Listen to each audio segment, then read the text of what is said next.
پوری امریکہ کی تمام تر ریاستوں کے میں رہنے والے دنیا بھر کے مسلمان جو جا کر امریکہ کے اندر مقیم ہوئے، جن کے پاس امریکہ کا گرین کارڈ ہے، وہ تمام تر مسلمان قادیانیوں کو امریکہ میں رہتے ہوئے بھی کافر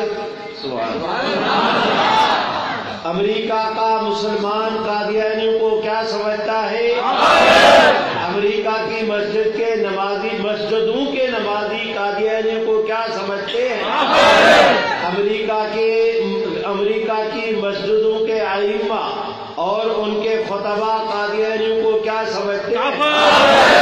امریکہ کے مدرسوں کے طلبہ اور اساتذہ قادیانیوں کو کیا سمجھتے ہیں؟ تمام تر امریکہ کے مکاتب فکر اور ان کے دارالافتاء کے مفتیان وہ قادیانیوں کو کیا سمجھتے ہیں؟ میرے بھائیوں، میں درخواست کرتا ہوں امریکہ کے تمام تر مشائخ وہ قادیانیوں کو کیا سمجھتے ہیں؟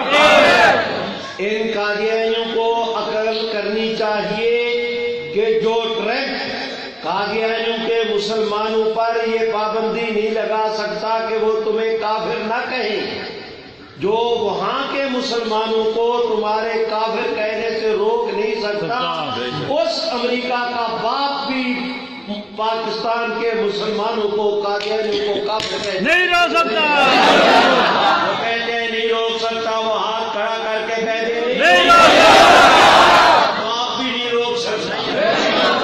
کیا کیا جائے؟ سمر کا کہتے ہیں کہ دیوانہ جو وہ اپنا کیا کہتے ہیں کہ جو خود غرض ہوتا ہے وہ دیوانہ ہوتا ہے۔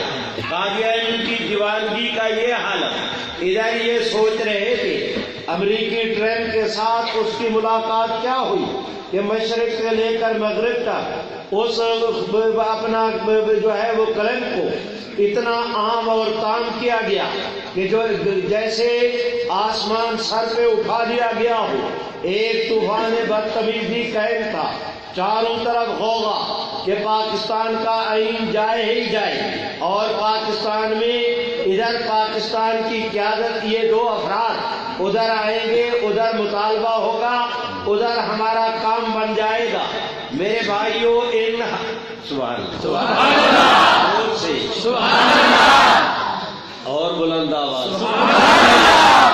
ہمارے میزبان کون ہیں؟ سبحان اللہ نہیں، میزبان کہاں ہے؟ بھائی جو یہاں کا بھائی میزبان کون ہے؟ کھانا لگاؤ میاں، جلدی کرو، تو دیکھتا کہ یہ منٹ بھائی میں نے صبر کرنا ہے بھائی، شہباز منٹ لگاؤ، جلدی کرو۔ یہ کیوں جا رہا ہے بھائی؟ میرے ساتھ مل کے تو تاج و تخت ختم نبوت، اور سے تاج و تخت ختم نبوت۔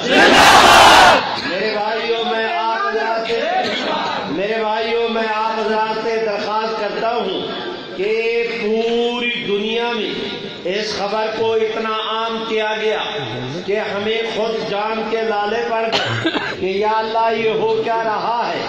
اسی دوران میں سبحان اللہ، اسی دوران میں ایک اور سانحہ ہوا، اور وہ اتنا جان کن، اتنا خطرناک قسم کا کہ الامان ہمارے ہاتھ پاؤں پھول گئے۔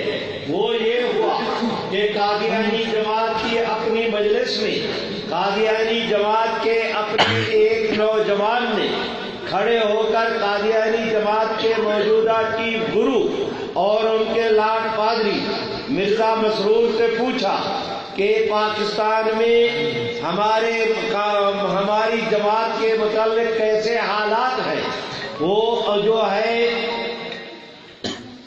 مرزا مسرور جو ان تمام تر کارروائیوں کے پیچھے، اور یہ باتیں میں اپنی طرف سے نہیں کہہ رہا، حضرت مولانا فضل الرحمان صاحب دامت برکاتہم کے آزادی مارچ کے بعد کالم چھپا ہے۔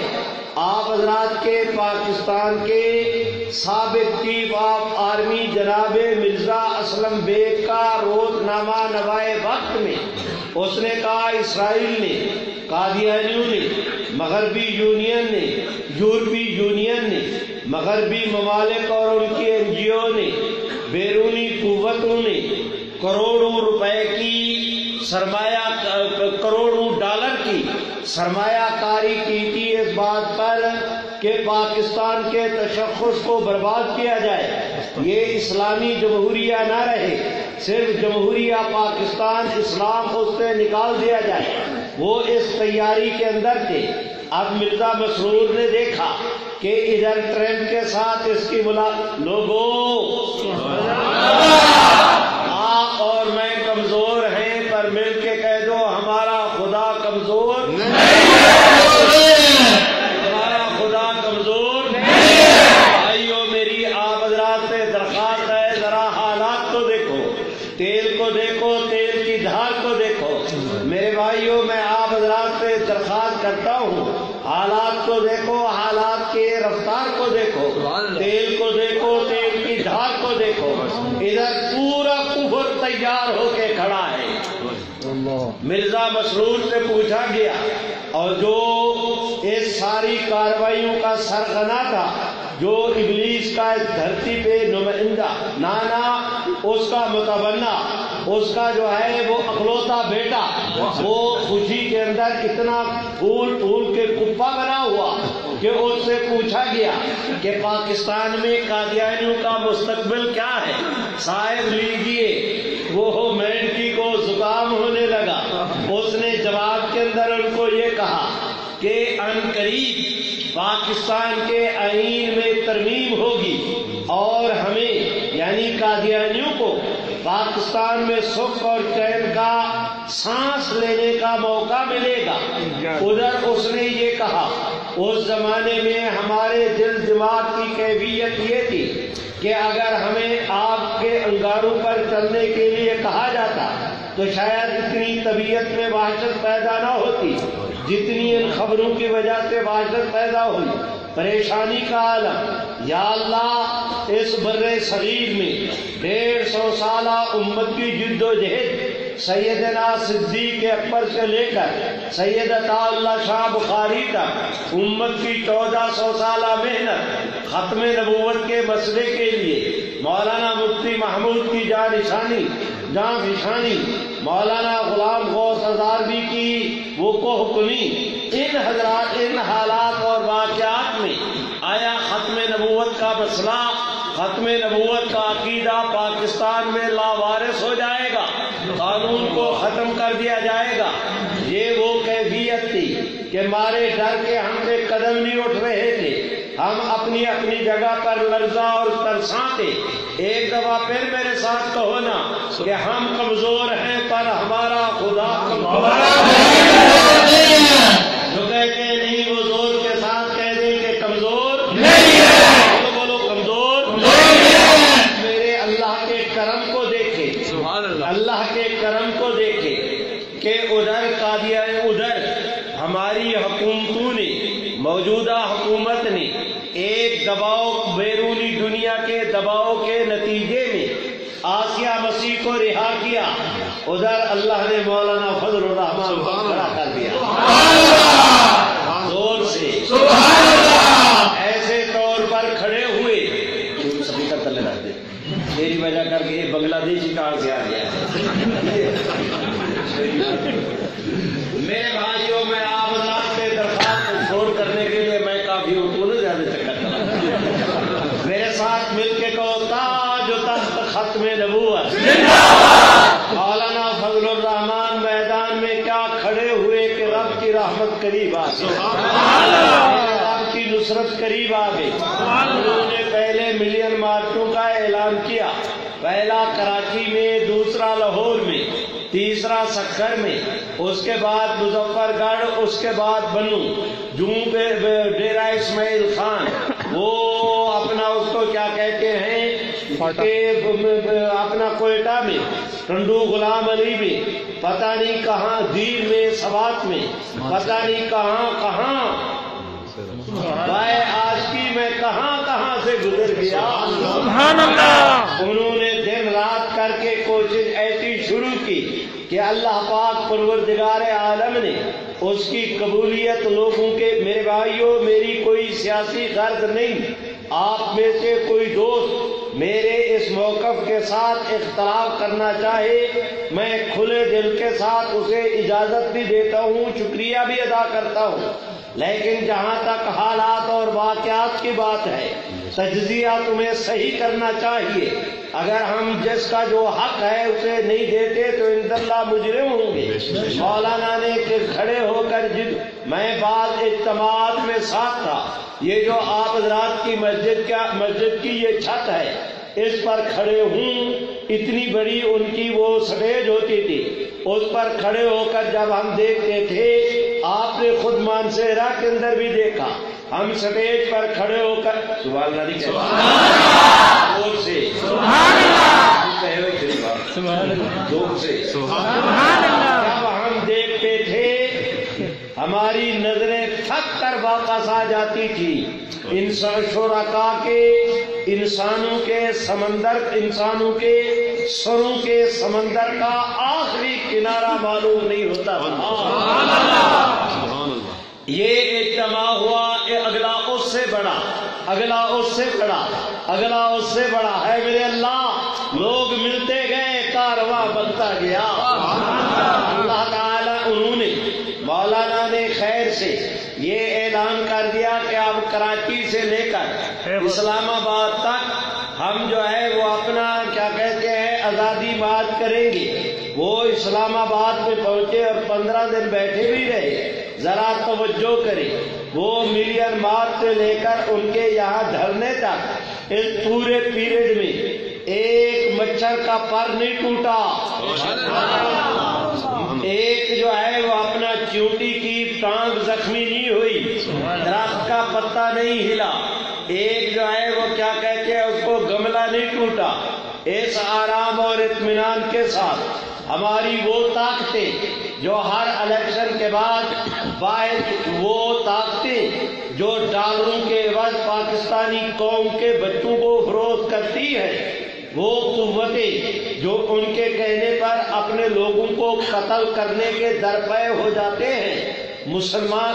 اور تمہیں یاد ہوگا رمزی کیس میں میرے بھائیوں ایک امریکی وکیل نے کہا تھا کہ پاکستانی قوم کا کیا ہے، یہ تو اب ڈالروں کے عوض اپنی ماں کی عزت کا سودا کرنے کے بھی درپے ہو جاتے ہیں۔ ہمیں اس مردود نے گالی نہیں دی تھی، ان حکمرانوں نے گالی دلوائی تھی۔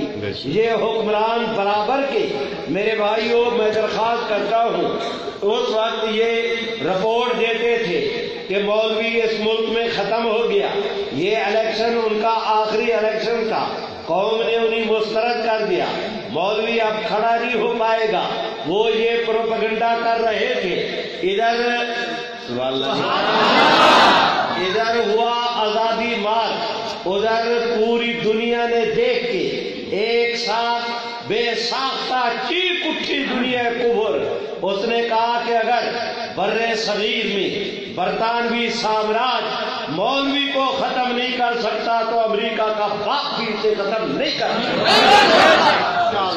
میرے ساتھ چلو نا میاں، اب ان کی تمام تر امیدوں پہ اوس پڑ گئی، ان کی تمام تر محنت جتنی تھی وہ غارت گئی، یہ خائب اور خاسر ہوئے، خاسر دنیا والآخرہ کا مصداق بن گئے۔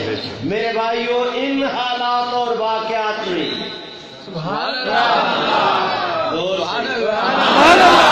زور سے کل تک جو کہتے تھے مولوی شر پسند گونگلو،